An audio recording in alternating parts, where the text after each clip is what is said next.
A rientro di questo servizio do il buongiorno ai nostri ospiti, un buongiorno alla mia destra Cristian Sergo, coordinatore per il territorio udinese del Movimento 5 Stelle, buongiorno. Buongiorno. E un buongiorno anche al consigliere regionale Antonio Calligaris della Buongiorno. Lega. Allora, vi ringrazio per questa presenza oggi in esterna dallo stadio di Udine, proprio perché anche noi, avendo la redazione all'interno, dobbiamo consentire le dovute operazioni per ovviamente continuare a garantire la sicurezza degli spazi, permettere tutti i controlli necessari, e siamo anche in esterna perché comunque vogliamo documentare queste ore così importanti. Innanzitutto, come state anche voi vivendo questa situazione? Riparto da lei, Cristian. Sicuramente c'è attesa per questo evento molto sentito, sia per quanto riguarda la manifestazione che per quanto riguarda la partita ovviamente di domani sera. È chiaro che tutti gli occhi puntati sono su Udine, basta sentire qualsiasi telegiornale, quelle che sono le preoccupazioni ovviamente che vengono per quello che è successo magari anche in altre occasioni con scontri o quant'altro. Io credo che la manifestazione sia stata organizzata ovviamente con l'intento più pacifico che ci possa essere. Abbiamo sentito appunto le parole molto dure dell'assessore Roberti contro queste iniziative di manifestazione. L'assessore Roberti, se è allergico alle manifestazioni, deve dirlo. Noi chiaramente torniamo a ribadire che le persone che manifesteranno e le 300 organizzazioni che hanno aderito a questa manifestazione saranno totalmente pacifiche. Se poi all'interno di queste ci saranno degli infiltrati che vengono per fare altro, e come è successo in altre occasioni, questo ovviamente dovrebbe essere e sarà compito dei manifestanti isolare i violenti, che è la cosa principale, e sicuramente sono sicuro che succederà anche qui da noi, come è successo a Roma, a Milano e in tante altre occasioni. E poi anche delle forze dell'ordine che ovviamente dovranno fare in modo che questa manifestazione si svolga nel migliore dei modi. Io, per quanto riguarda le preoccupazioni che ci sono in città, tendo a dire che un paio di settimane fa è stato evitato un corteo perché si pensava al peggio, questo invece continua a essere autorizzato, evidentemente un motivo c'è. Consigliere Calligaris, torno a lei, ripartiamo ovviamente anche dalle manifestazioni, dalla posizione che anche lei ha come consigliere di maggioranza, ma innanzitutto le chiedo un po' la sensazione. Ci siamo dunque, siamo alla vigilia di questa giornata con la partita e con appunto il corteo previsto in centro città. Sì, devo dire che questa cosa della partita c'è una tensione che è stata creata e che dura da un anno. Perché è un anno che si parla di questa partita, dei problemi, le scene, insomma, il grande problema sembra di questa regione era la partita Italia-Israele. Dopodiché a me sembra strano e paradossale che a Tel Aviv si festeggia, a Gaza si festeggia. Oggi mi pare che alle 7 di mattina hanno cominciato a rilasciare gli ostaggi e dopo qualche ora, credo siano 13, 20, insomma quelli vivi, dopo qualche ora verranno rilasciati quasi 2000 reclusi, detenuti terroristi, no, di Hamas, quindi tutti festeggiano. A Udine bisogna essere preoccupati, questa è la cosa paradossale, bisogna essere preoccupati di scontri, di possibili problemi. Insomma, probabilmente, allora, io credo, e sono perfettamente d'accordo con Roberti, ma credo anche con tanti cittadini, che questa manifestazione sinceramente non serviva, cioè serve solo a chi la fa per dire esistiamo ancora, abbiamo ancora una motivazione per dire che ci siamo, mettendo a rischio una città. Vedete, lei appunto c'è il diritto sì di protestare, di manifestare, di esprimere le proprie idee, però in questa non sempre le manifestazioni sono utili, non sempre sono, non dico legittime, ma sono sensate. Questa è completamente senza motivazione e completamente insensata. Questo è il suo punto di vista. Io chiaramente devo anche indicare la posizione degli organizzatori di questo corteo Propal, che in una nota e tra i vari aspetti con un comunicato appunto hanno detto: continuiamo a chiedere giustizia, la mobilitazione finirà con la fine dell'occupazione israeliana. Insomma, le immagini di festa che erano a Gaza non possono che essere accolte con grande gioia e invitare tutti a festeggiare l'attuale cessato il fuoco e anche la riduzione della violenza di Israele. Tuttavia, affermano gli organizzatori dunque del corteo pro-Pal, la fine dei bombardamenti non può essere considerata una garanzia di pace e giustizia. Il piano di Donald Trump per Gaza presenta come generose concessioni quelle che in realtà sono garanzie imposte dal diritto internazionale. Poi parlano degli esperti legali e per i diritti umani delle Nazioni Unite, in cui secondo questi appunto esperti gli elementi chiavi della proposta sono incompatibili con il parere della Corte internazionale di giustizia, che esorta Israele a porre fine all'occupazione illegale dei territori palestinesi. Per questo appunto continuano gli organizzatori del corteo, la campagna di boicottaggio della partita Italia-Israele continua. Scenderemo in piazza come già programmato perché, affermano gli organizzatori, non basta un cessate il fuoco per tornare a giocare come se nulla fosse. Dunque, come detto, sono attese almeno 10.000 persone in centro città, Sergio. Sicuramente sì, ma io credo che già da quello che ricordava il consigliere Caligaris poco fa, noi siamo di fronte a un caso di 20 ostaggi contro 2.000.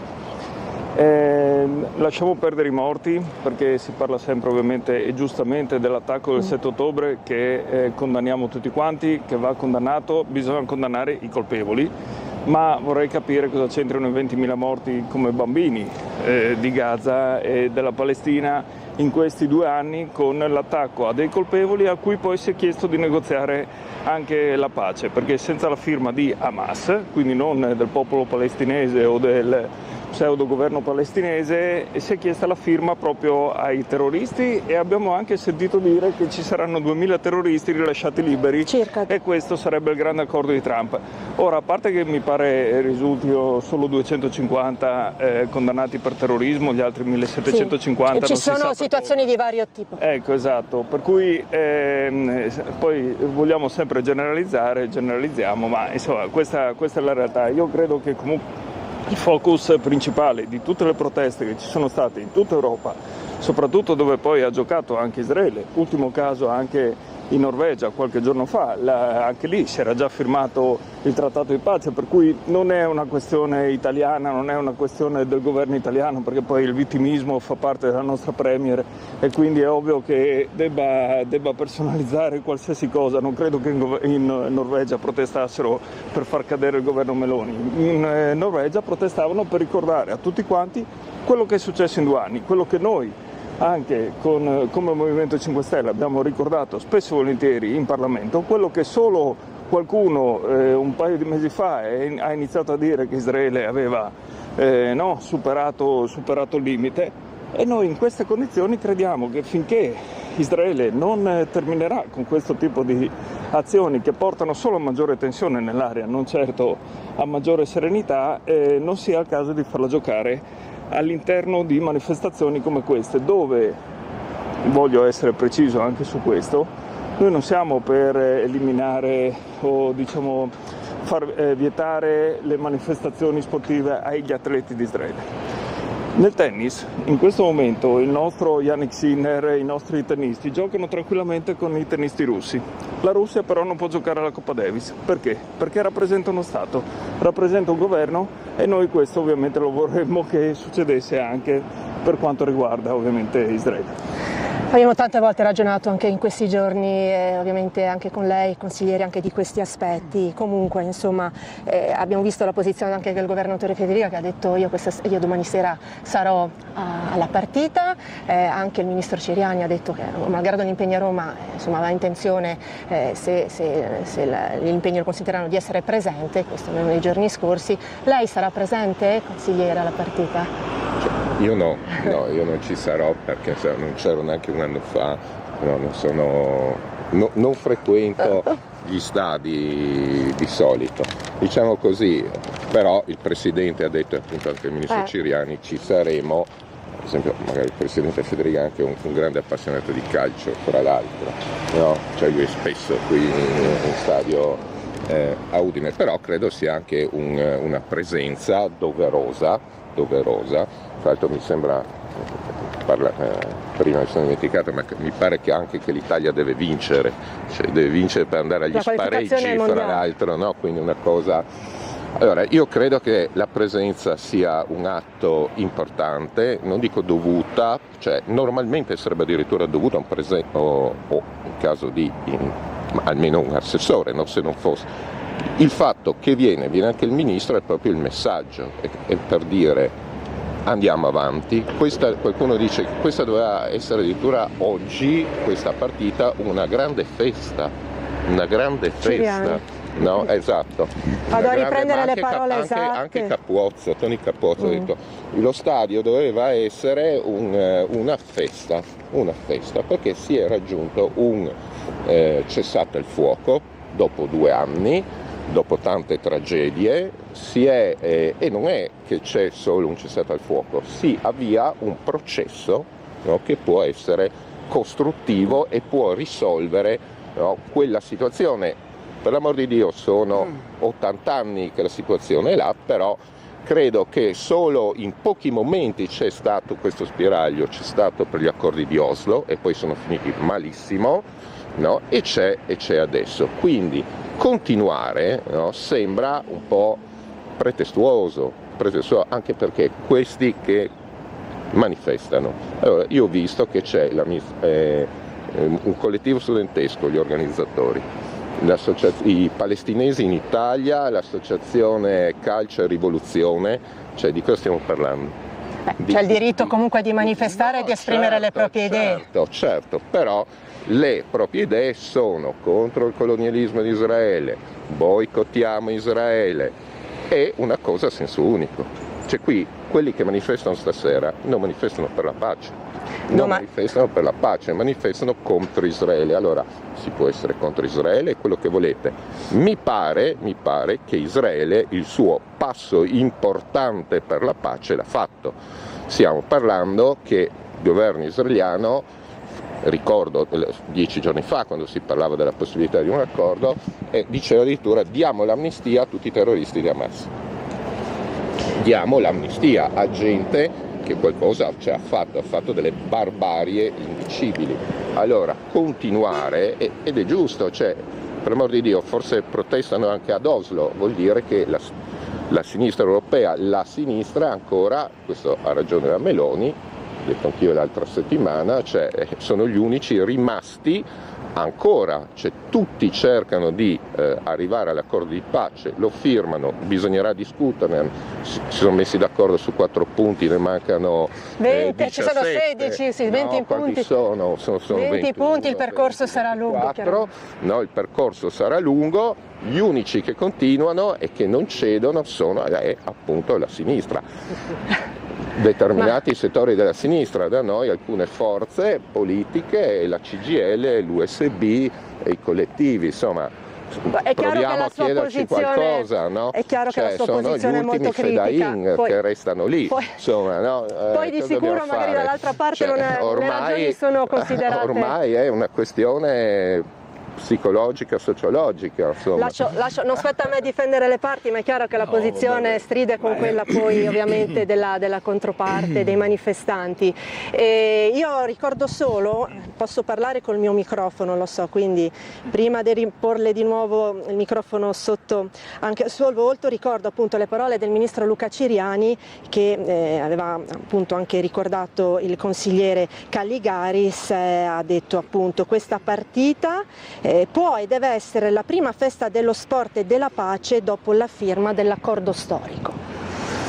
Ma come detto, vede che il vittimismo della destra pervade ovviamente ogni ragionamento, anche perché, torno a ribadire, quello che è successo in questi giorni, quella che si vuole far passare come festa domani, benissimo, tutti siamo felici per il cessate il fuoco, nessuno però spiega come mai per tenere prigionieri 250 terroristi in Israele, pseudotali, perché chiaramente sono stati condannati, per cui voglio anche prendere per buono che Israele abbia fatto un processo a queste persone che quindi siano terroristi. 150 con l'ergastolo. Li diamo diciamo per certi.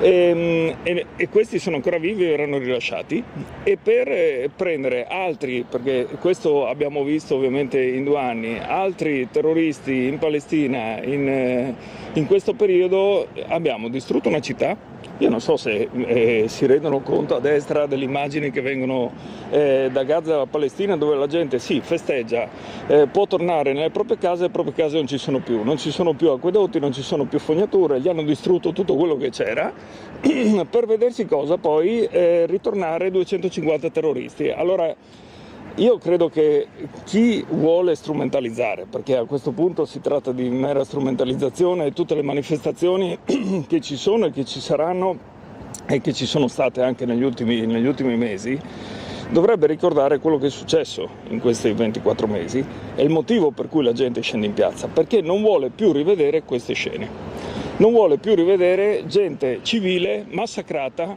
no? Con la scusa di trovare qualche terrorista. Perché questo poi è successo in Palestina, potrebbe succedere in qualsiasi parte del mondo. C'è voglia di pace sicuramente in tutto il mondo. Certo. Io vado a ricontrollare gli ultimi aggiornamenti, oggi siamo così un po' più artigianali, un po' più in versione esterna genuina, ma siamo pronti sempre chiaramente a controllare e a dare per quanto c'è possibile tutti gli ultimi aggiornamenti. Io vado direttamente sull'ANSA, dall'ANSA la notizia che Trump intanto è atterrato in Israele, almeno 7 ostaggi finora sono stati liberati, appunto consegnati da Hamas dalla Croce Rossa e sono stati liberati a Hamas e consegnati dalla Croce Rossa alle forze di difesa israeliane, risultavano in buone condizioni, tra virgolette, insomma, muoversi da soli, in piedi autonomamente. Herzog ha detto questa è una mattina di grande speranza, un applauso ovviamente alla notizia della liberazione, un fragoroso applauso, grandissime emozioni in piazza Tel Aviv, in piazza degli ostaggi, con le famiglie che non vedono l'ora di incontrare e riabbracciare i propri cari. 48 gli ostaggi di cui è attesa la restituzione, 20 quelli che dovrebbero essere tutti in vita, 28 purtroppo quelli che sono in questi 2 anni deceduti. Dunque la Air Force One con a bordo il presidente Trump è atterrato all'aeroporto Ben Gurion, questa è la notizia delle 8:43, oggi dunque attesa anche la cerimonia ufficiale per la firma dell'accordo di pace in Egitto a Sharm el Sheikh. Vogliamo anche lanciare una considerazione proprio sul ruolo avuto da Trump, e non ha vinto quest'anno Nobel per la pace, lui spera magari, visto che comunque viene attribuito per l'anno precedente, no? Se non ricordo male, spera comunque di ottenerlo ancora. Cosa ne pensa anche di questo pressing e quello che resta adesso da fare dopo la liberazione degli ostaggi e i vari quasi 2000 palestinesi richiesti anche come cambio a questa liberazione degli ostaggi? Insomma, ci sono tanti punti su cui procedere, delicatissimi, su cui serviranno ancora tanti negoziati, ma che speranze lei ha personalmente, Caligaris, che si arrivi veramente a concretizzare la pace e non solo la tregua? Allora, intanto è indubitabile che tutto questo si deve all'iniziativa, all'azione del Presidente Trump. Non si può, probabilmente questo dà molto fastidio a qualcuno, però è stato Trump che è intervenuto, no? 10 giorni fa, ha chiamato Netanyahu, no? Negli Stati Uniti, hanno fatto la bozza, hanno fatto la proposta, Israele ha accettato, credo che sia stato, lui è il motore di questo accordo e di questa iniziativa. Dopodiché la questione non è semplice, è un processo lungo, se devo essere sincero io non sono neanche tanto fiducioso su tutto, su come andrà a finire, perché anche Oslo fu un grande movimento eccetera e poi quegli accordi sostanzialmente vennero traditi, la terra in cambio di pace, no? Israele dava terra e aveva pace in cambio, abbiamo visto che addirittura ha peggiorato la situazione, perché ai tempi, voglio ricordare, Israele si ritirò da Gaza, consegnò Gaza ai palestinesi, consegnò anche attività produttive, serre, c'erano anche investimenti per farle fruttare, i palestinesi hanno distrutto tutto e si sono trovati dopo pochi anni. Si parla anche di colonizzazioni comunque.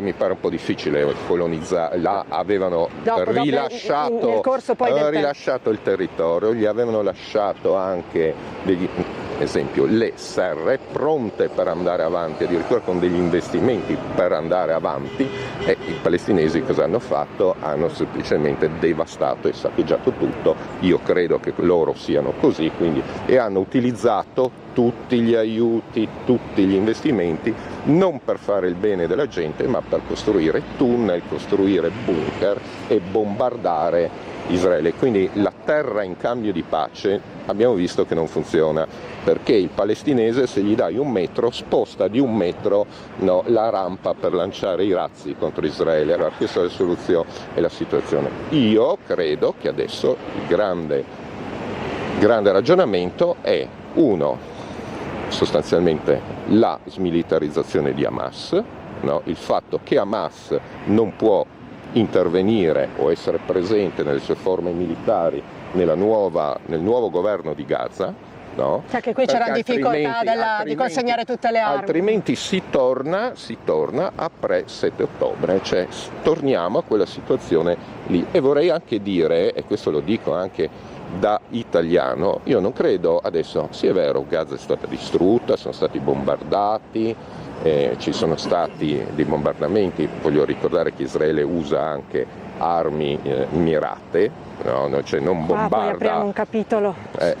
Non bombarda indiscriminatamente come fanno per esempio i russi, no? Però voglio dire una cosa, allora lì va ricostruita. Allora i cittadini italiani credo che non possano sopportare, almeno io non mi pare normale, che noi diamo soldi per ricostruire Gaza e sostanzialmente ricostruiranno altri tunnel e altre cose militari per ammazzare civili. Cioè non possiamo dare di nuovo, come abbiamo fatto negli anni passati, soldi ad Hamas. Questa è la sua posizione. Caligaris, lascio ovviamente la parola perché c'è chi la pensa sicuramente anche in modo diverso sui vari aspetti, sulle varie prospettive. Di certo un rispetto, un equilibrio tra i due popoli è la chiave principale per poter ottenere, qualsiasi sia la situazione, ovviamente il rispetto tra popolazioni, storie e territori è il primo passo per ottenere la pace e alimentarla nel tempo. Comunque le parole di Caligaris, come sappiamo, sono sempre molto dure anche rispetto alla posizione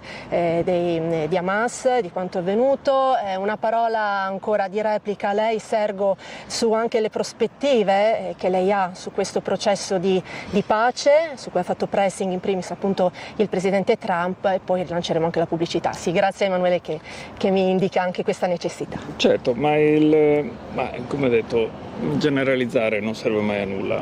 Dire che i popoli palestinesi sono così perché poi invece di mangiare, bere, avere una sanità che funziona, scuole che sono state bombardate, useranno i soldi che semmai arriveranno, vedremo da dove, per ricostruire la propria terra e per continuare a fare la guerra a Israele, è una generalizzazione che si commenta da sé. Poi, torno a ribadire, avendo liberato 250 terroristi, avendo negoziato la pace con i terroristi, avendo creato non so quanti neanche orfani in quella terra, io credo che il futuro di quella terra fa bene a essere preoccupato il consigliere Caligaris, perché dobbiamo... Quello che noi abbiamo detto in 2 anni, cioè quello che si chiama poi genocidio in corso, che lo dicono le commissioni indipendenti dell'ONU, è ovvio che prima o poi dovrà avere anche qualche conseguenza. Ora, la speranza di tutto il mondo è che si giri pagina una volta per tutte e si vada avanti, scordiamo ciò passato, come dicono in altre latitudini, e si possa avere un futuro di pace. Francamente, se loro sono preoccupati, lo siamo da questo punto di vista sicuramente anche noi. Bene, pubblicità, a tra poco, perché abbiamo ancora tante notizie da leggere, anche sfogliare assieme, oggi anche materialmente con 2 quotidiani qui davanti a noi. Parleremo ovviamente anche di varie situazioni, in particolare locali, tra sicurezza, un tema ancora sentitissimo alla luce di alcuni recenti fatti di cronaca, di consiglio regionale anche con la manovra di assestamento autunnale, e anche di sanità. A tra poco.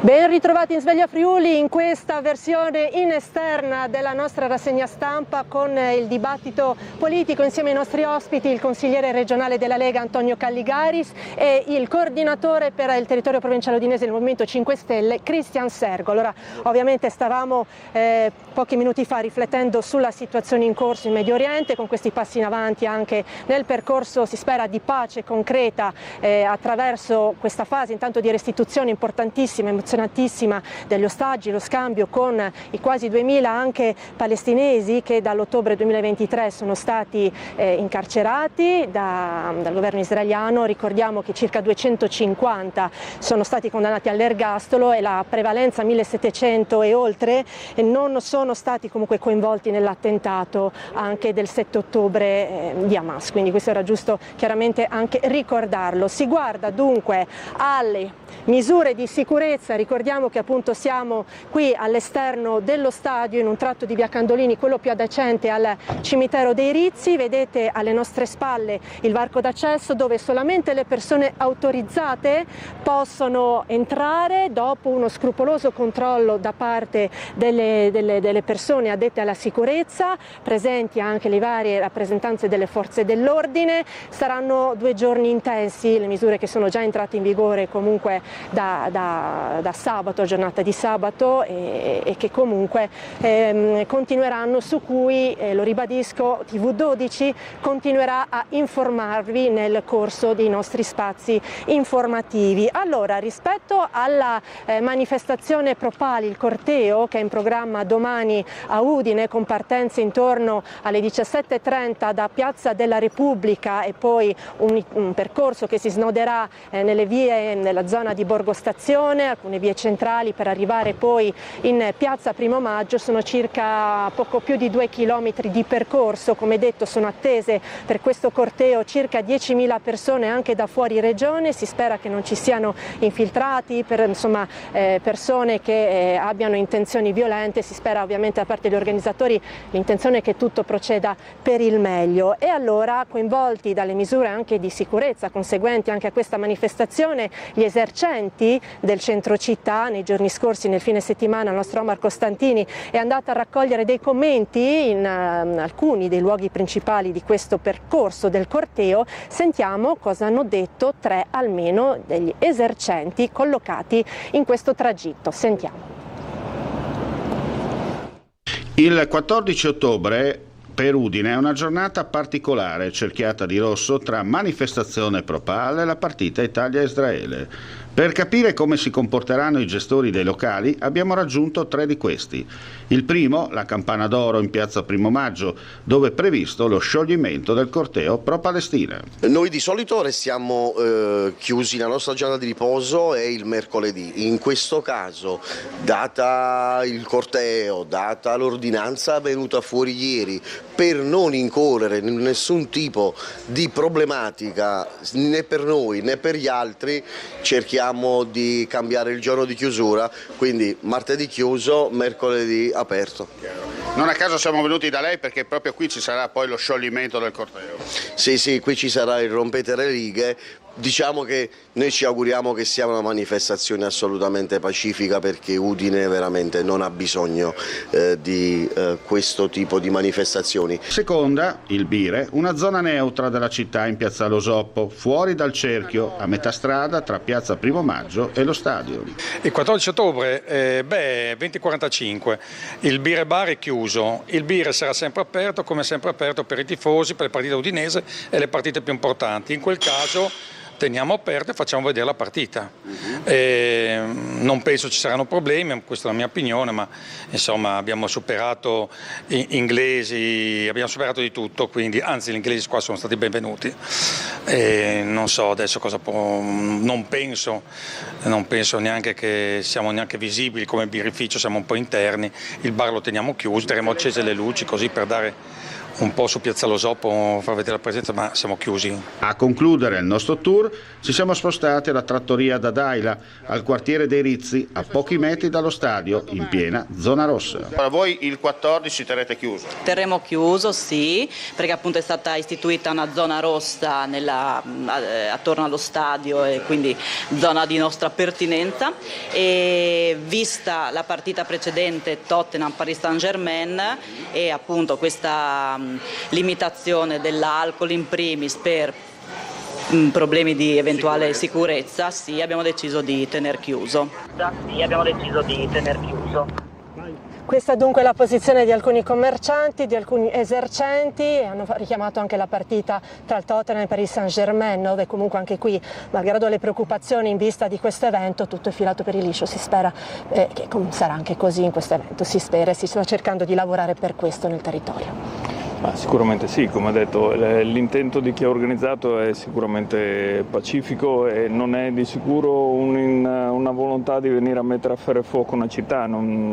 Ci sono 10.000 persone, è una città che non è abituata a manifestazioni di questo tipo, questo è indubbio, però insomma abbiamo già visto anche il 13 agosto appunto con la Supercoppa che anche le nostre forze dell'ordine hanno dato ampia dimostrazione di poter tenere sotto controllo una situazione che doveva essere ancora più grave dal punto di vista dell'ordine pubblico, perché si pensava che potessero esserci scontri tra opposte tifoserie. Qui non c'è neanche un oppositore, siamo quasi come quando si dice guerra Israele-Palestina. Non era una guerra perché di là non c'era un esercito, c'erano solo civili che venivano ammazzati ogni giorno e hanno continuato a esserlo anche dopo il cessate il fuoco in alcuni casi, per cui come detto si può essere ovviamente preoccupati perché non si può mai dire quello che potrà succedere, però insomma abbiamo visto ovviamente anche altre manifestazioni finite in altri modi, però pochi facinorosi e pochi violenti non possono poi né negare né mettere a tacere quelle che sono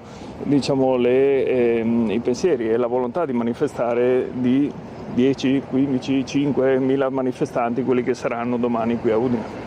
Ecco, le lascio l'ultima parola anche su questo, Calligaris. Allora, su una cosa sono d'accordo con Cristian quando ha detto prima che comunque chi organizza queste cose deve essere anche un po' responsabile e deve avere dei cordoni di sicurezza, una sua organizzazione di sicurezza interna per evitare i facinorosi, no? Dopodiché io spero che vada come è andata l'ultima, no? Dove qua a Udine non è successo niente, a Trieste ci sono stati scontri, attacchi anche a proprietà private, abbiamo visto in altre città, no? Speriamo che Udine sia un caso diverso come lo è stato finora. Dopodiché io continuo a dire che secondo me ci vuole un po' di ragionevolezza anche in chi vuole manifestare e organizza queste manifestazioni, ci vuole un po' di sensatezza e stare attenti a quello che fanno. Io credo che chi organizza debba essere responsabile, perché io non capisco perché a un presidente della Pro Loco, quando organizza una manifestazione, un concerto, una cosa, gli è imposto di chiamare gli steward per la sicurezza. Qua facciamo scioperi, manifestazioni con migliaia di persone che si trasformano in saccheggi e devastazione della città e nessuno è chiamato a nessuna sicurezza, a nessuna prevenzione. Questo mi sembra strano, credo che sia l'ora di intervenire anche su questo aspetto giuridico. Speriamo sia una manifestazione pacifica. Io credo che bisognerebbe stare attenti anche a chi le organizza, perché magari tutti questi movimenti palestinesi in Italia sicuramente a me sinceramente non piacciono tanto. Credo che commercianti, esercenti, anche cittadini udinesi siano giustamente preoccupati. Probabilmente, premesso che comunque questa manifestazione non serve a niente, serve solo a chi lo organizza per dire esisto e sono importante, forse se facevano un sit-in o qualcosa di meno pericoloso era meglio e più sensato. Udine dunque città zona rossa, come detto, sono previsti sorvoli, elicotteri, droni, abbiamo sentito anche ieri sera, insomma numerosi di questi controlli in corso, 2 hotel blindati, chiaramente quelli con le nazionali, quella israeliana e quella italiana rispettivamente a Udine e a Butrio. Vi documenteremo anche tutte queste misure di sicurezza, gli sviluppi, il clima anche di massima allerta ve lo stiamo già documentando qui perché siamo in diretta e quindi è anche bello documentare il tutto. Vedo di fronte a me che sta arrivando il nostro Omar Costantini munito di telecamera, microfono, che vieni Omar, ti do un saluto prima che tu riesca a entrare in redazione appena possibile perché stavo appunto dicendo buongiorno Omar. Anche tu all'opera telecamera come sempre sarai operativo, sguinzagliato per documentare insomma tutta la situazione. Abbiamo fatto ieri in occasione insomma dei fatti di cronaca che hai già documentato tu. Chiaramente un buongiorno e ben ritrovati ai nostri amici vicini e lontani. La situazione comunque è tranquilla, stamattina mentre rientravo verso Udine sono passato davanti proprio al ritiro della nazionale, ho contato almeno soltanto forze dell'ordine che tranquilli controllavano e via dicendo, insomma al momento tutto viaggia secondo i canoni e secondo i temi di una logica di una Costituzione che permette la libertà di espressione e di pensiero. Mandi e ci vediamo alle 12 a Friuli in diretta. Buon lavoro, allora grazie anche al nostro Omar che saluto rilanciando anche un servizio che abbiamo realizzato come redazione nel fine settimana relativo a una nuova proposta che è arrivata dalle associazioni dei comitati che avevano lanciato nelle settimane scorse l'iniziativa Stadio Vuoto, quindi l'iniziativa di disertare questa partita Italia-Israele, che continuano a invitare tutti a disertare questa partita ma che rilanciano ulteriori iniziative rivolte alla pace in vista di questa partita. Allora sentiamo il servizio. Molto bene che ci sia questa prima fase di avvicinamento alla pace, però insomma continuiamo a monitorare la situazione perché non vogliamo che ci siano passi indietro. Non è ancora il momento di abbassare la guardia. Per questo le associazioni e comitati che avevano lanciato l'iniziativa Stadio Vuoto per Italia e Israele ribadiscono l'invito a non recarsi alla partita del 14 ottobre. Società della Ragione, Centro Balducci, Associazione Icaro e Lega Coop inizialmente avevano proposto un concerto in contemporanea al match che aveva raccolto oltre 500 adesioni, ma per motivi di sicurezza l'idea deve essere spostata ad altra data. Ecco allora la proposta di un'iniziativa che arrivi direttamente dal campo di gioco.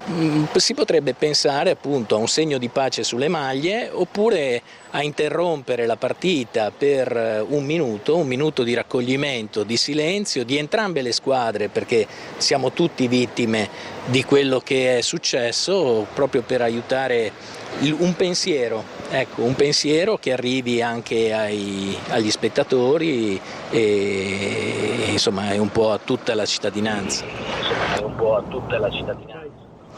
Queste dunque le proposte anche per questa partita ulteriori.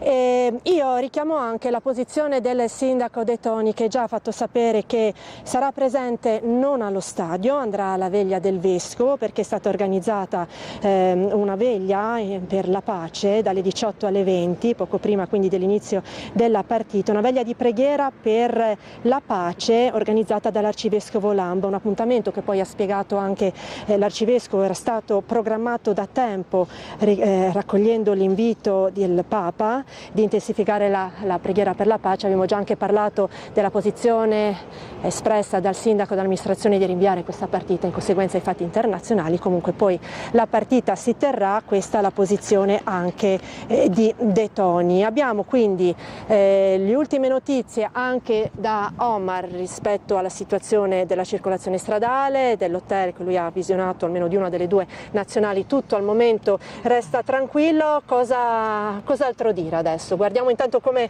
la situazione oggi evolverà con la firma, la cerimonia in Egitto e con la restituzione degli ostaggi, insomma, ed anche dei palestinesi incarcerati.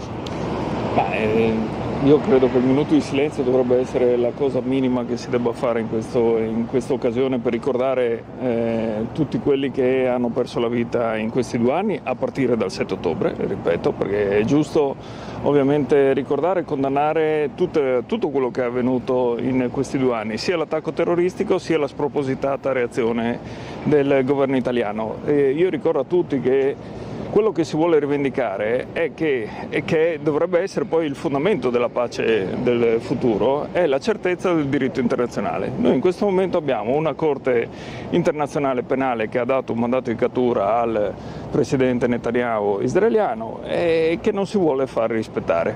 Allora già così si parte, diciamo, con qualche difficoltà anche per quello che sarà in futuro, perché questo vuol dire che, come dice il nostro vicegovernatore Tajani, il diritto internazionale vale fino a un certo punto e non può esistere questa cosa se vogliamo sperare in una pace, perché sennò domani arriverà qualcun altro, ci bombarderà e dirà che avrà le sue motivazioni per bombardarci perché forse abbiamo chiesto i dazi al 10% invece che al 107%, e questo dobbiamo rivendicarlo. Poi ripeto, se oggi la FIFA non vorrà fare questo minuto di silenzio, io chiedo, ovviamente l'aveva fatto la UEFA in realtà perché era la Supercoppa, ma se ci ricordiamo il 13 agosto, prima di iniziare la partita, c'era uno striscione davanti alle due squadre dove c'era scritto Stop Killing Children, basta ammazzare i bambini. Era stato messo per un motivo, non erano invenzioni di qualcuno, non ci sono state reazioni particolari contro quello striscione, ma proprio perché ovviamente anche il calcio può dare un messaggio e deve dare un messaggio di questo tipo se vogliamo una pace futura su tutte e due le cose. Io chiudo, vi rubo gli ultimi 30 secondi o 10 su questa cosa qui.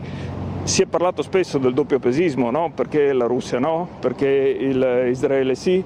3 anni fa il consigliere Caligaris, come me, come tutti gli altri consiglieri che erano in consiglio regionale, ha votato una mozione in cui si chiedeva al presidente Fedriga di chiedere l'esclusione dell'Iran dai mondiali, perché l'Iran ovviamente violava i diritti civili. Ora, torno a ribadire, se qualcuno pensa che in 2 anni Israele non abbia violato neanche un diritto civile, lo dica. Se non lo dice, allora è d'accordo con noi che Israele non dovrebbe giocare le partite come non doveva giocarlo l'Iran, come non lo sta giocando la Russia, come non lo giocava il Sudafrica quando c'era l'apartheid, perché questo può fare ovviamente il calcio e questo dovrebbe fare una federazione internazionale. Diritto civile e diritto internazionale, insomma, al centro delle riflessioni chiaramente e delle proteste di questi mesi. Ultima parola, consigliere. Allora, intanto il minuto di silenzio lo deciderà la FIFA, lo decideranno, no, le Come accoglie lei questa proposta? Ma a me sembrano quelle cose, facciamo qualcosa per dire che dobbiamo fare qualcosa, no? Cioè, a volte i simboli comunque sono intensi, importanti. Cioè, per l'amor di Dio non cambia, è una cosa simbolica di rispetto per chi è morto, per l'amor di Dio, però non è che voglio dire, oggi faranno una manifestazione che non serve a niente, pericolosa. Domani, che chiede solo. Che lei ritiene che non serve a niente. Solo di. Sì, certo, io ritengo. Perché poi non è facile, magari gli organizzatori se vogliono raggiungere a dire la loro, noi ridaremo la parola a tutti, chiaramente, ma devo mantenere sempre il ruolo super partes. La parola, Antonio Caligaris dice che è perfettamente inutile, anzi è fatta apposta perché non si rassegnano alla pace. A questi qui andava bene la guerra, andava bene perché gli dava un senso nella vita. Lei dà sempre una connotazione politica a tutto questo. Ma non credo di andare troppo. E per questo dobbiamo stare attenti che non succeda qualcosa alla città di Udine, come è successo alla città di Trieste l'altra settimana.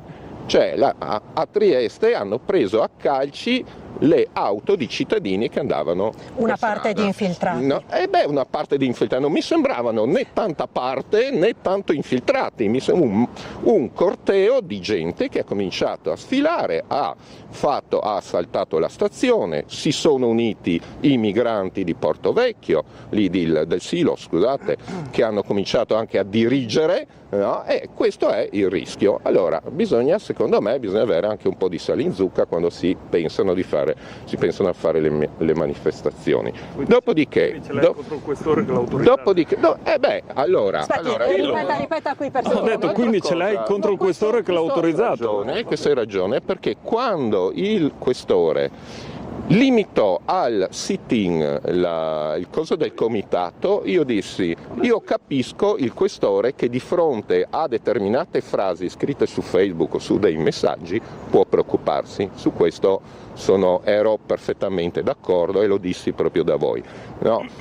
Su questa manifestazione, visto da chi è proposta e il rischio che c'è, appunto anch'io mi riservo, ho qualche dubbio, per l'amor di Dio. Poi dopodiché tutti possono manifestare, eccetera. Se si sia limitata a quella, forse si poteva limitare anche questa, che pone o fa intravedere qualche rischio di più. Sulla mozione dell'Iran, allora innanzitutto perché diciamo le cose come stanno, quella mozione era una mozione proposta dalla consigliera Spagnolo della Lega che riguardava le donne, vi ricordate la ragazza uccisa perché non voleva mettere il velo per strada, cioè che riguardava quello, no? Per cui bisognava fare un'azione sull'Iran, eccetera. La parte sulla cosa sportiva fu un emendamento che mi pare addirittura proveniva dal centro-sinistra, noi l'accettammo, per cui si diceva no, cerchiamo di limitare anche nelle cose sportive, anche perché ricordo che quando fanno giocare le donne con il velo, o con il burkini, quelle che fanno coso, o non le fanno andare allo stadio, perché non possono andare allo stadio in Iran. Dopodiché paragonare Israele all'Iran mi sembra proprio una roba fuori dalla realtà, anche perché voglio ricordare che non è che per 2 anni Israele ha bombardato indiscriminatamente una popolazione civile. Cioè, perché voi state narrando questa grande storia dove IDF ha semplicemente colpito una popolazione. No, perché là dentro ci stavano, credo, 30.000 miliziani di Hamas, qualcuno dice anche 50.000, no, perché non è che nei kibbutz israeliani i bambini sono stati uccisi o partivano i missili e qui anche da Gaza. Sappiamo la sua posizione, di sicuro non ha agevolato non avere giornalisti all'interno non è stata la fatina di queste buona zone a sparare, no? E a ammazzare i bambini nei kibbutz tirandogli le bombe a mano quando erano nascosti. Adesso però tornerei di nuovo soldati israeliani dubito che li vedrete mai fare cose del genere, perché cerchiamo di contestare un po' sta narrazione. È chiaro che le posizioni di sicuro avrebbe agevolato avere dei giornalisti presenti anche su questo, perché ne abbiamo parlato, però adesso ritornerei per la mezz'ora che ci resta su temi poi ulteriormente locali, nel senso che c'è tanto di cui parlare. Qua abbiamo parlato dell'evento della partita di domani, del corteo, dell'apparato di sicurezza che vediamo ovviamente che è stato approntato innanzitutto qui in questa area, zona rossa, con tutti i limiti, i varchi e i transennamenti e i blocchi mobili che vediamo anche qui in questo tratto di via Candolini, ma un tema sentitissimo dalla popolazione, continua a essere centrale, è il tema della sicurezza. Innanzitutto tolgo un attimo questo microfono perché mi è arrivato anche sul fronte sicurezza, più in generale in relazione alla problematica dei furti che si stanno verificando, che continuano a verificarsi nel territorio udinese, ma non solo. Questo è un furto che dalla redazione il nostro Omar mi ha segnalato essere avvenuto in un'abitazione a Corno di Rosazzo. Questo ieri tra le 19 e le 21 3 persone si sono introdotte all'interno di questa abitazione in assenza dei proprietari, forzando un infisso, hanno rubato monili e oggetti preziosi per un valore di qualche migliaio di euro, dandosi poi alla fuga nella campagna circostante. Su questo stanno indagando i carabinieri. Ci sono state anche delle testimonianze anche riportate dalla stampa nei giorni scorsi, proprio qui ai Rizzi, nella zona in cui ci troviamo, in un tratto, in alcune abitazioni di una via, di tentativi di furto di persone che hanno cercato anche di entrare o anche sono entrate in abitazioni con dei piedi di porco, scardinando insomma finestre, adesso porte, non ricordo nello specifico, ci sono stati almeno 3 casi anche di recente, e negli ultimi giorni, lo avete visto, si è parlato anche dell'ennesimo furto ai danni di un negozio di biciclette da Grand Zone in viale Palmanova a Udine. Venerdì e sabato abbiamo realizzato un altro servizio con il nostro Alessandro Surza, che è tornato all'esterno di questo negozio perché sono state rubate per l'ennesima volta, e poi questo è il secondo furto che si è realizzato nel fine settimana dopo un altro realizzato la stessa settimana e altri 2 poche settimane, qualche mese, nell'arco di qualche mese. Quindi andiamo a risentire la testimonianza che ci ha dato il nostro Alessandro Surza, le informazioni su questo ennesimo furto, perché dici com'è possibile che ancora in questo caso di questo negozio, ma più in generale, ci sia questa presenza di tutti questi furti in abitazioni. Non solo, non è un tema che riguarda appunto solo Udine, ma è un tema per il quale la popolazione, anche i nostri amici telespettatori, molto spesso ci telefonano e chiedono ai politici: ma è possibile che non si riesce a realizzare, anche se questo è un tema che riguarda anche le forze dell'ordine, le possibilità in campo, le forze in gioco, l'impossibilità di monitorare H24 tutti i territori, ovviamente le vie, i palazzi, i luoghi, e quindi è un tema di scelte anche. Ma possibile che non si possa fare niente per migliorare ulteriormente la situazione? Allora rivediamo il servizio relativo al negozio Grazione. 4 furti in meno di un anno, ma soprattutto 2 furti nell'ultima settimana. È questo il calvario che sta vivendo Cicli Granzoni, il negozio di biciclette di lusso di Viale Palmanova, che da novembre 2024 è stato preso di mira ormai costantemente dai ladri. Questa volta sono state rubate 2 biciclette dal valore di più di 4.000 euro ciascuna. Lunedì avevano sfondato questa vetrata, adesso qua. È stato messo un pannello, ovviamente, come vedete, per tamponare e per attendere la sistemazione della parete esterna del locale, e di fatto sono entrati da qui. Anche questa volta velocissimi, entrati, sapevano già che biciclette prendere e sono scappati. Tempo di arrivare qua e non c'era ovviamente più nessuno. La caccia è ovviamente partita, si cercano i responsabili, ma non è impresa facile. Da segnalare però la reazione, la voglia di combattere, di andare avanti del titolare Granzon, che rispetto a giugno, quando eravamo stati a intervistarlo, che l'avevamo trovato un po' sconsolato, ci aveva detto: cosa devo fare, adesso forse chiudo. Stavolta ha detto: io vado avanti, non mollo, perché vincerò io questa battaglia. E questa è una cosa molto bella. Metterà dei nebbiogeni adesso. Che cosa significa? Significa che sono degli strumenti che, quando qualcuno cerca di intervenire, buttare giù magari una parete, rilasciano una sorta di nebbiolina, appunto, una sorta di liquido che ovviamente dà fastidio e che di fatto rallenta di sicuro l'operazione dei ladri e permette, insomma, anche i soccorsi e l'arrivo più celere delle forze dell'ordine. Attenzione. Vai.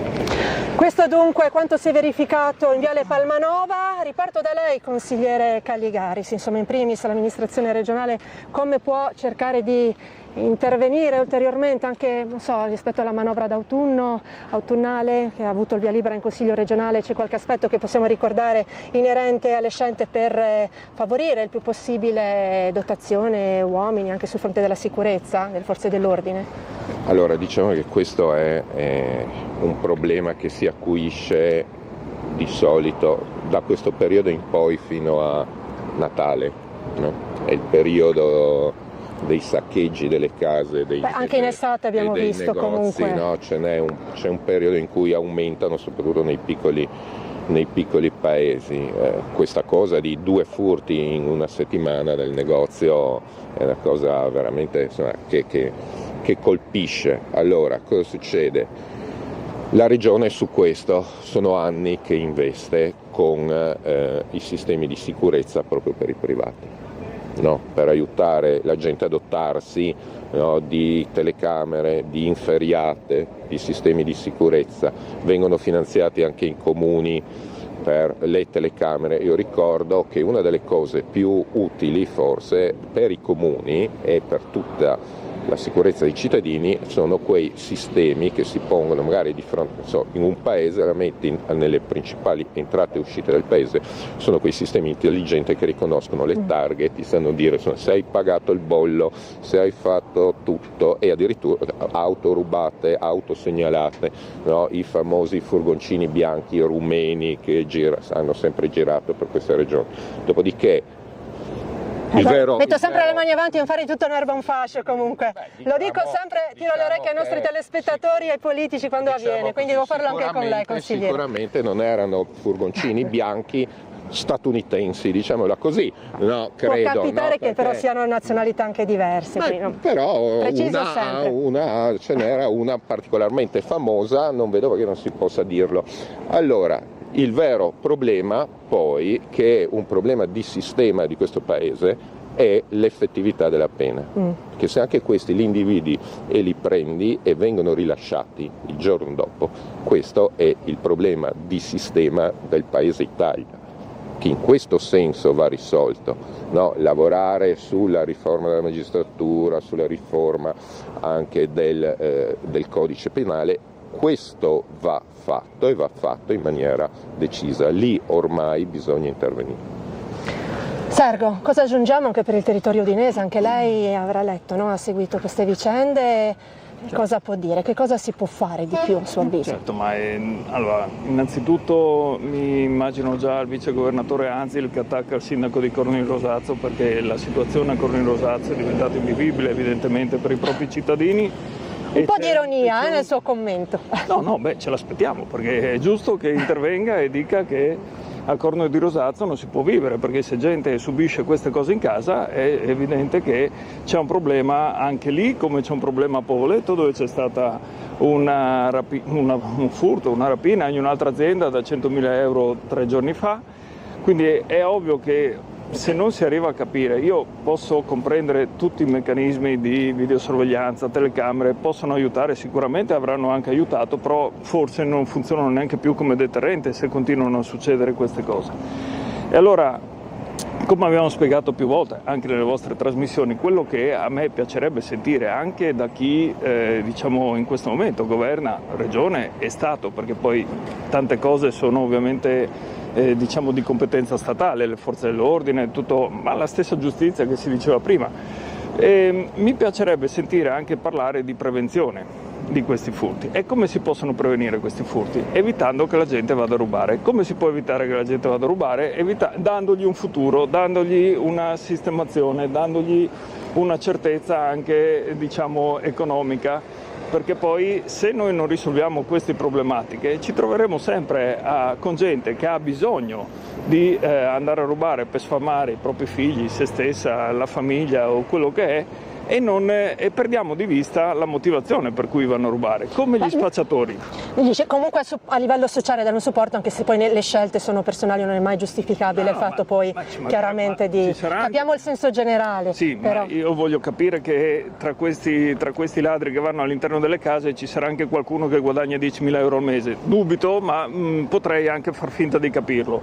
E quindi è ovvio che queste persone hanno un bisogno. C'è chi lo fa magari per divertimento, però chi lo fa per divertimento magari va su target un po' più alti, abbiamo visto in passato ovviamente scenari di questo tipo, però se noi non arriviamo a capire che abbiamo problematiche serie a livello sociale, stavo accennando prima, anche gli spacciatori ci sono, ma perché ci sono gli spacciatori? Perché evidentemente qualcuno compra droga. E perché compra droga? Per divertimento? Per fare i festini? Sì, va bene, ma c'è tanta gente anche in questa città che compra droga perché non sa cosa fare. Certo. Allora, proviamo, so che c'è una chiamata in arrivo, quindi invito il nostro amico telespettatore, amica telespettatrice, no, non c'è più, ok. Chi ci vuole contattare può farlo al numero indicato in sovraimpressione, può farlo anche oggi, potrà farlo anche domani in questa versione in esterna della nostra rassegna stampa. A tutti chiedo la cortesia di una rapida, veloce domanda, così che anche sia più facile ascoltarla e rilanciarla via via ai nostri ospiti. Allora, altro tema, insomma, potremmo parlare di un altro tema sentitissimo, quello sanitario, però prima rilanciamo un servizio sempre riguardante un po' situazioni di, in questo caso truffe avvenute nel territorio regionale. Questo abbiamo un servizio che c'è stato realizzato dal nostro Federico De Ros relativo all'addestratagliamento, con alcuni arresti di presunti truffatori. Questi arresti sono avvenuti a San Quirino. Allora andiamo a riascoltare come mai sono stati effettuati. A San Quirino il coraggio di una donna, l'aiuto di alcuni cittadini e l'intervento dei carabinieri hanno portato all'arresto di 2 giovani rapinatori. Il 9 ottobre, intorno alle 12:40, un'anziana di 84 anni era stata vittima del raggiro del finto carabiniere. Una giovane si era fatta aprire la porta con la scusa di un controllo sui gioielli, per poi strapparle con violenza una scatola di preziosi. La figlia della donna, arrivata sul posto, aveva inseguito i malviventi con l'aiuto di cittadini. Grazie alla segnalazione al 112 e all'intervento l'intervento dei carabinieri, i due, un 21enne e una 25enne provenienti da Napoli, sono stati arrestati in flagranza. L'intera refurtiva, inoltre, è stata recuperata. Le indagini ora proseguono per accertare eventuali altri reati. Questa dunque è la situazione anche su truffe nel territorio e presunti truffatori. Restiamo nel Pordenonese perché abbiamo anche un servizio, stavo proprio cercando di nuovo il lancio corretto, insomma abbiamo avuto una segnalazione, la nostra redazione è sempre pronta a dare la parola ai nostri telespettatori, a chi ci contatta per evidenziare determinate criticità, contribuire insomma a ottenere delle risposte, delle soluzioni per quanto è possibile, documentando i fatti e lasciando poi la replica a chi di dovere. In questo caso il nostro Federico De Ros, sempre dalla destra tagliamento, ha raccolto una testimonianza critica per quanto riguarda i tempi di attesa al pronto soccorso. Andiamo a risentirlo assieme, a rivederlo assieme. Però non è normale attendere 8 ore, ma non solo io, ma anche le altre persone che stavano lì attorno. C'era anche un'altra ragazza che era arrivata in effetti prima di noi e che è uscita credo verso le 2 di notte. 8 ore di attesa al pronto soccorso di Pordenone è quanto denuncia un nostro telespettatore che venerdì 10 ottobre ha accompagnato la suocera malata di Alzheimer per una visita urgente. Tra accoglienza, visita e responso l'attesa si è rilevata lunga e inesorabile, riaccendendo i riflettori sulle difficoltà della sanità locale, spesso alle prese con la carenza di personale e l'organizzazione dei servizi. Situazione diciamo alquanto spiacevole. Premetto che i medici e il personale sanitario sono le persone assolutamente preparate, competenti e di una disponibilità unica, però purtroppo la struttura o la gestione di quella che è la sanità in Friuli Venezia Giulia, che comunque resta sicuramente una struttura valida ma con delle criticità mostruose. Il triage è avvenuto dopo 1 ora e un quarto in una sala di attesa gremita di persone dove già c'erano alcune persone che erano lì dalle 11 di mattina. Abbiamo atteso praticamente fino alle 23:15 per poter entrare a fare una semplice e banale radiografia e uscire all'1:15. Per fortuna era tutto a posto. Purtroppo i medici di base non sono più in grado di sopperire alle problematiche del territorio e di conseguenza sono diventati forse dei burocrati loro malgrado, creando questa distorsione del sistema. A dicembre il pronto soccorso sarà trasferito nel nuovo ospedale atteso da anni. Resta però il dubbio se il trasferimento potrà davvero ridurre i disagi, considerato che alcuni telespettatori continuano a segnalarci problemi simili da diversi mesi, fin dal nostro arrivo a Pordenone con la nostra emittente. Questa dunque è la segnalazione raccolta dal nostro Federico De Ros. Ritorneremo tra un attimo a commentare, insomma, a riflettere su vari aspetti che permangono critici anche nella sanità regionale, come i tempi d'attesa. Al di là di questo caso specifico, spetterà alla competente azienda sanitaria dare risposte in merito. Abbiamo però una chiamata in arrivo. Allora, buongiorno, chi ci sta telefonando? Chiedo, come detto, la cortesia di essere brevi, di rilanciare, se lo si desidera, appunto una domanda breve ai nostri ospiti, così che sia più facile per noi sentirla, ecco, dall'esterno. Prego. Buongiorno, sono Adriana. Avrei 2 domande se mi è permesso. Allora, la prima è che ho letto sul Gazzettino che in Friuli abbiamo 6.200 famiglie povertà, ma la famiglia non è una persona, possono essere 2 o 3 persone, quindi si moltiplicano. L'altra per questi non si fa niente per cercare di migliorare la situazione, punto.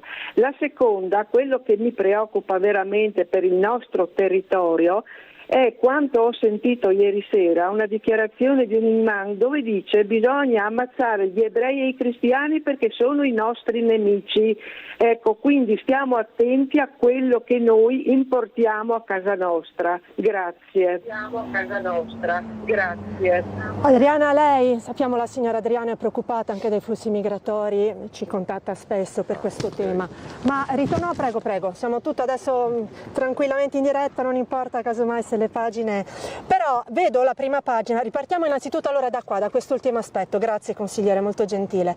Allora, sulla prima pagina del Friuli, riguardante il Friuli del Gazzettino, appunto c'è questo titolo che leggiamo fisicamente: povertà a rischio migliaia di famiglie, oltre 2600 a Udine, appunto il titolo a cui si riferiva la signora Adriana. Secondo l'IRES-FVG il 5,4% dei nuclei familiari è in gravi difficoltà e quindi si spiega ancora nell'introduzione: più di 1500 famiglie a Pordenone nel 2024 hanno dichiarato redditi tra 14.000 e 15.000 euro, 2608 a Udine, e ancora 9.268 sono gli anziani che hanno percepito nell'anno corrente un assegno sociale pari a una media di circa 550 euro al mese, 2 su 3 sono donne, e questa è la fotografia scattata dall'IRES-FVG con una fetta della popolazione, il 5,4% delle famiglie a rischio povertà, un numero significativo di nuclei familiari in entrambe le province non riesce ad arrivare a fine mese, quindi più di 1500 famiglie a Pordenone e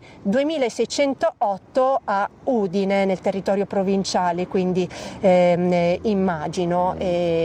Comunque, insomma, partiamo da lei consigliere, anche alla luce delle risorse che sono state destinate e riconfermate per la sanità anche nella manovra autunnale che è stata approvata, e quello che si sta cercando anche di destinare alle famiglie in condizioni di maggiore fragilità, maggior bisogno. Allora, per quanto riguarda la sanità, in questo assestamento cosa succedeva? Ogni anno, ad ogni manovra finanziaria, la Regione metteva sempre più soldi, questo da sempre quando c'è il governatore Fedriga, per la sanità, perché sostanzialmente le spese aumentavano sempre, no? E la spesa aumentava, bisognava sempre mettere soldi in più, tanto che venivamo accusati di essere usando entrate straordinarie per finanziare una spesa ordinaria. Questa settimana non è successo. C'è la prima volta nella storia di questa regione in cui non è necessario aggiungere per la spesa ordinaria della sanità. Perché? Perché è stato fatto un lavoro di programmazione a fine anno scorso. E sono anni che si cerca di tenere sotto controllo questa spesa, che non vuol dire diminuirla. Noi l'abbiamo sempre aumentata. Quest'anno siamo arrivati a dire a inizio anno ci serve 100 e 100 sono bastati. Non è stato necessario mettere 110, 120, 140. Questo è un po' un primo aspetto positivo. Questo vuol dire che non è che ci siamo, allora risparmiamo sulla sanità. No, sono stati messi 50 milioni di euro sostanzialmente per l'obsolescenza tecnica. Cosa vuol dire? Comprare nuovi macchinari, nuovi per fare, no, per diminuire anche le liste d'attesa, fare esami più veloci, più accurati e così. Dopodiché il sistema deve essere razionalizzato, deve essere anche migliorato, non è un lavoro semplice, non è un lavoro che si fa in pochi giorni, è un lavoro progressivo. Se pensate che dopo 7 anni siamo riusciti, pur mettendo sempre soldi, siamo riusciti adesso ad avere una cosa per cui si fa una programmazione, diciamo, a tenere sotto controllo questa situazione dopo il Covid, e con il fatto che mancano i medici, mancano gli infermieri, devi ricorrere ai gettonisti, che sono quelli che fanno aumentare la spesa. Dopodiché sulla questione per esempio del pronto soccorso lì di dover essere tagliamento, lì bisogna vedere anche i casi. Sì, non vi faccio entrare nel caso specifico, chiaramente, però i tempi d'attesa rimangono uno degli aspetti più critici, in generale, quelli segnalati dalla popolazione. Bisogna vedere in pronto soccorso come è stata valutata la signora, no? Che codice aveva, dopodiché immagino e sono convinto che ci sono sempre dei problemi, no? Però insomma, ecco. Bene. Voleva aggiungere altro sulle famiglie? Ah sì, sulle famiglie, giusto, mi mancava un pezzo. Allora, sulle famiglie... Allora, scusi, non mi prenda per maleducata, ma a questo punto, grazie. Sarebbe bello vedere così, per esempio quali sono i numeri lo vediamo assieme, del che bella questa edizione, vi affianco assieme così, con praticità, grazie. In Friuli Venezia Giulia il 5,4% dei nuclei con 2 componenti vive con 1.200 euro al mese, si legge all'interno del Gazzettino, 600 euro di stipendio a persona, e sono 9.268 gli anziani che hanno percepito nel 2025 un assegno sociale di circa 550 euro, 2 su 3 sono donne. Quindi, per esempio sugli anziani 9.268, per esempio, voglio ricordare che la regione Friuli Venezia Giulia, l'unica in Italia dall'altro anno, cioè è entrato è stato messo in atto quest'anno, no, da 300 euro, questi noi avevamo calcolato sui 14.000 nuclei, no, per i 300-400 euro ai pensionati INPS tramite l'INPS, è un'integrazione, no, io dico, una specie di tredicesima pagata e data proprio dalla regione, siamo l'unica regione che lo fa. E questa integrazione arriva ai pensionati direttamente tramite l'INPS, cioè non devono fare nemmeno domanda né nessuna cosa, sono stati individuati, è stato fatto un accordo fra regione e INPS, vengono individuati in base all'ISEE e alla pensione minima, e ricevono direttamente questa cosa. Sì, sulla questione a livello provinciale, Pordenone, qua si parla assegni sociali erogati in Friuli Venezia Giulia, ci sono vari dati nel 2025, se leggo bene, comunque invitiamo ovviamente i telespettatori, se non già fanno, a approfondire i dati nel rispettivo giornale. Sulla questione famiglie a rischio, povertà, allora voglio ricordare che la regione interviene in vari modi. È intervenuta con la dote scuola, con la dote famiglia, interviene, no, con la questione per esempio degli asili gratuiti. Anche lì, ricordiamo che l'intervento della regione è stato abbastanza importante, tengo io, in questi anni. Sulla questione della signora che parlava anche della questione islamica, eccetera, eccetera, bisogna anche ricordare per esempio che secondo me, tralasciamo i pensionati, nel mio territorio fino a 14.000 euro ci sono molti, e parlo per esempio della zona di Monfalcone, molte famiglie di immigrati, soprattutto dal Bangladesh, dove lavora uno solo. È chiaro che sei sotto i 14.000 euro. La possibilità di avere anche degli introiti in più. Esatto, forse bisogna pensare che per determinate culture lavora solo l'uomo e la donna sta a casa chiusa e si incassano, no, assegni e aiuti da regione e Stato. Quindi questa è anche una situazione che da me succede. Allora, grazie. Quindi mi pare di capire che questi 2.600 anche nuclei familiari sono a Udine, credo che il dato sia relativo proprio al territorio comunale, e alla Scisper, grazie consigliere, non si preoccupi, più di 1.500 famiglie a Pordenone. Comunque sono dati significativi, no? Che insomma chiedono anche qui supporti e risposte. È quello che si diceva prima, è ovvio che questa è la situazione del mondo reale ed è il mondo in cui noi abbiamo cercato di dare una risposta, siamo sempre stati attaccati per farlo, però era iniziato un percorso che andava ad abbattere queste situazioni con il reddito di cittadinanza. Chiaramente si è voluto cancellare il reddito di cittadinanza, si è voluto togliere anche quello che era il reddito di cittadinanza regionale, la famosa misura inclusione attiva prevista prima dell'avvento della giunta Fedriga. Qualcosa si è fatto perché, come si diceva prima, si sono dati soldi per gli asili nido, per l'abbattimento rete, sicuramente a livello sociale si spendono tantissimi soldi lo stesso, però rimangono poi le problematiche. Le problematiche quando sono? Che chi percepiva il reddito di cittadinanza in questa regione lavorava.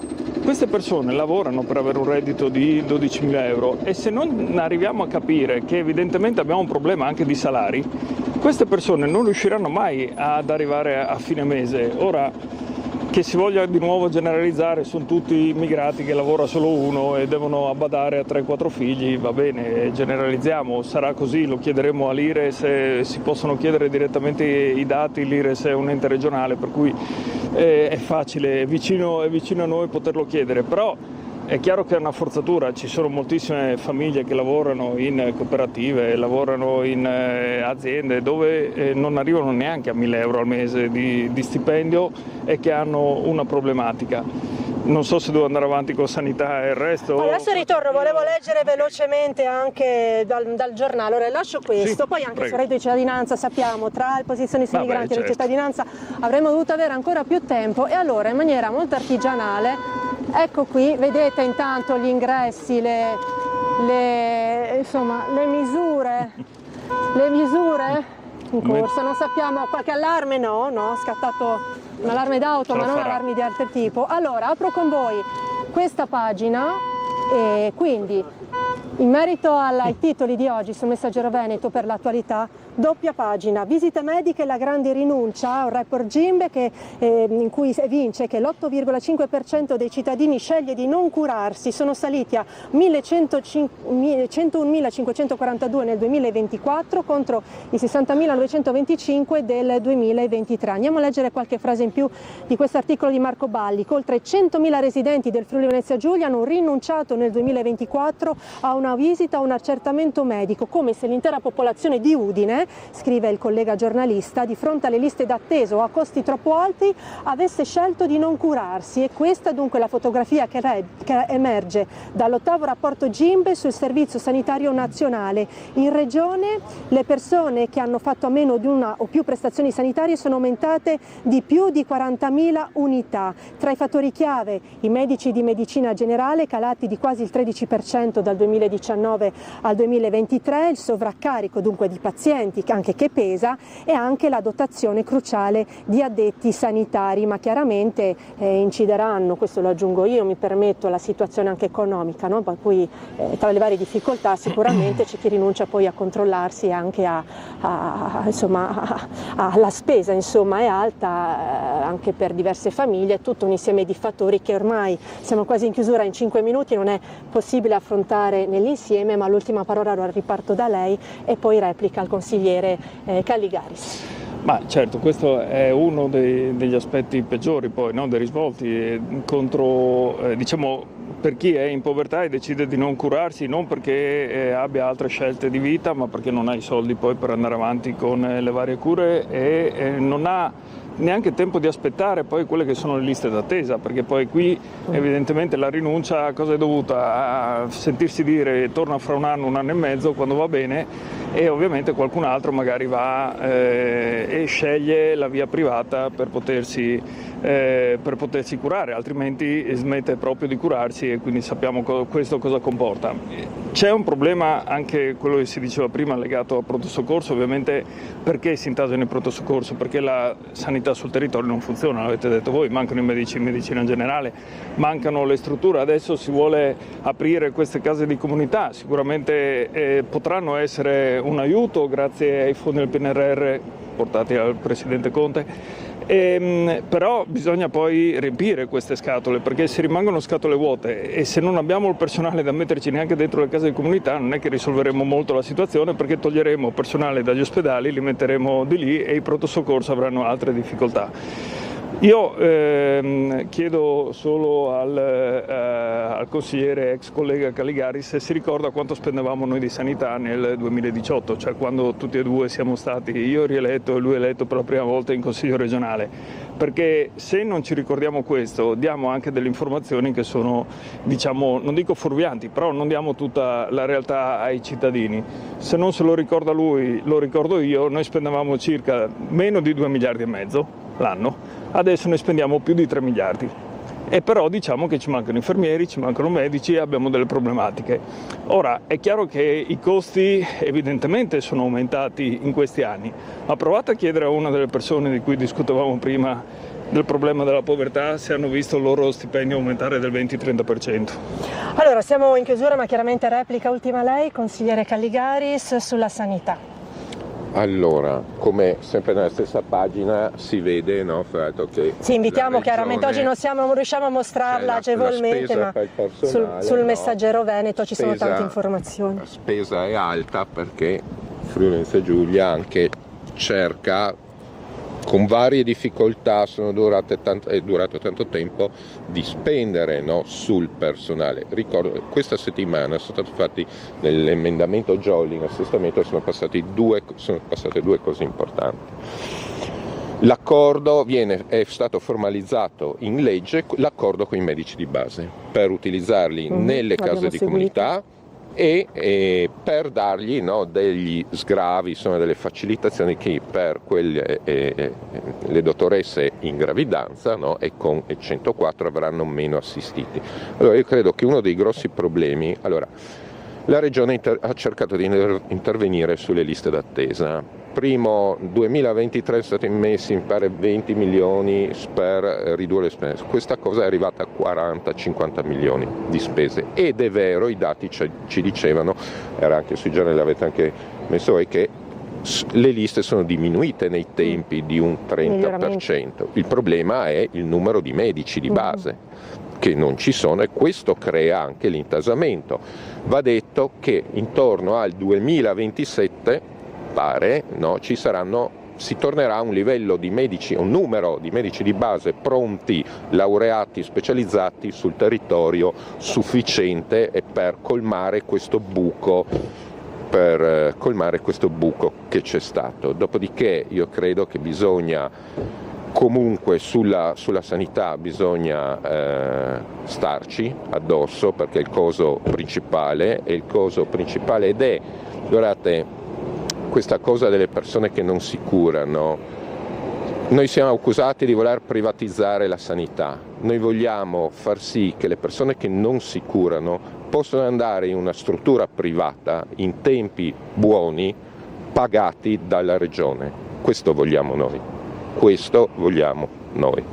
Bene, siamo in chiusura, abbiamo superato già le 10, grazie allora al consigliere Antonio Calligaris, grazie a Cristian Sergo per la disponibilità anche a questa versione inedita della nostra rassegna stampa ad affrontare tutti questi temi. Ricordo l'appuntamento con Friuli in diretta dalle 12 per tutti i collegamenti dal territorio, anche in vista, lo ricordiamo, della partita dalle nazionali di Italia e Israele domani allo stadio qui a Udine, e anche il corteo che ci sarà nel pomeriggio in centro città. Ringrazio per questa esterna, oltre ai miei ospiti, le riprese di Emanuele Sergi, dietro la telecamera, e anche la regia di Francesca Pezzo. Grazie a tutti voi per averci seguito, per aver anche partecipato telefonicamente. A tutti l'augurio di un'ottima giornata.